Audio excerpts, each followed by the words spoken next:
Nasubukan niyo na ba yung ganitong klaseng luto na patatas gamit ang cornstarch? Kaya naman tara, wala na patumpik-tumpik pa. Dahil ngayong araw na ito ay gagawa tayo ng cheesy merienda, budget-friendly, masustansya na gawa sa patatas. Tara, simulan na natin. Meron lang tayo ditong 3 medium size sa patatas.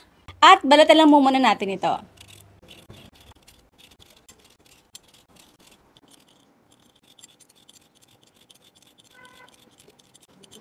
Next ay papalambutin natin yung ating patatas. So this time, ay i-steam ko yung ating patatas. Pero kailangan ay hiwain natin na maliliit yung ating patatas para madali itong maluto.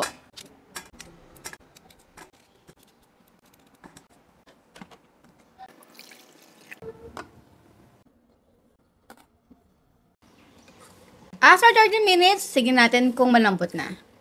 Ayan. Okay na to.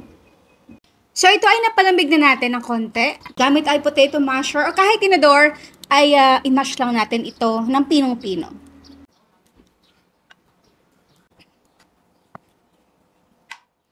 Dito na tayo maglalagay ng ating pampalasa, paminta, onion garlic powder, beef powder,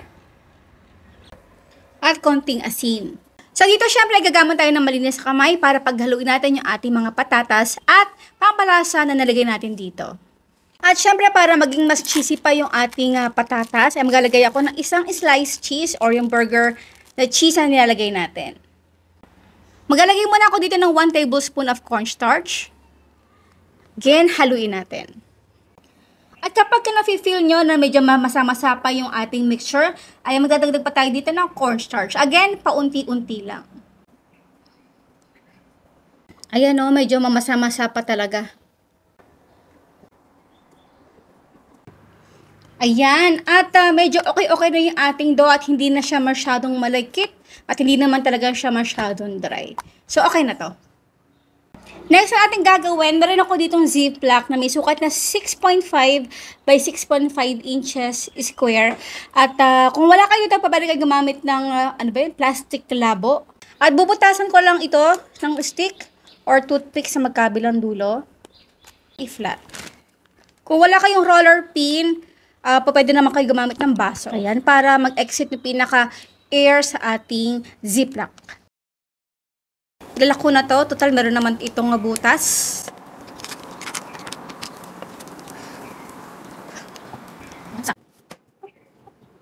Next na ating gagawin ay kailangan natin ito patagasin or ilagay natin ito sa freezer hanggang sa mag-frozen na talaga to. After 1 hour, medyo matigas-tigas na yung ating potato mixture. At ikat lang ito ng mga less than half centimeter ang kapal.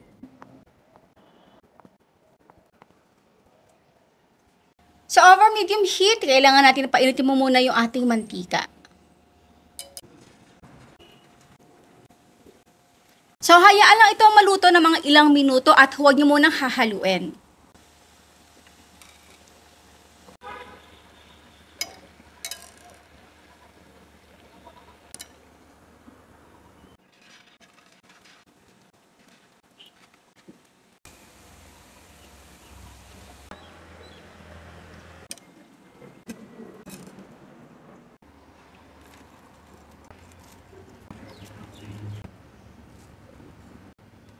Siyempre para sa ating sansawan, mayonnaise,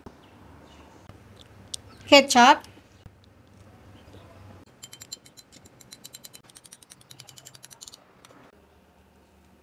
meron ako dito ang barbecue powder. Yan, grabe. And now is done, our cheesy potato steak. Aba, syempre, bago tayo magtikiman portion, ang tanong ni Mama Shirley, ano yung ating dalawang main ingredient dito sa paggawa ng ating napakasarap, budget-friendly, masustansya na merienda? Syempre, ang inyong sagot sa comment box section. Tara na guys, wala na pa tumpik-tumpik pa. Kain po tayo.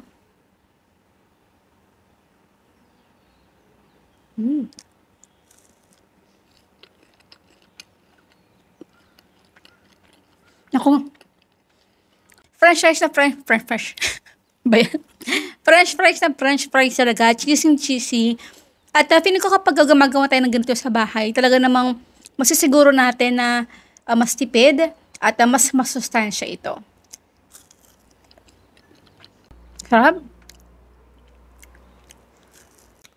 Solve ang mga chikating pag ito yung kinain. So, ayun po guys. Maraming po salamat sa inyo lahat. Ang ating outro. Keep safe, be healthy, and be happy. Bye!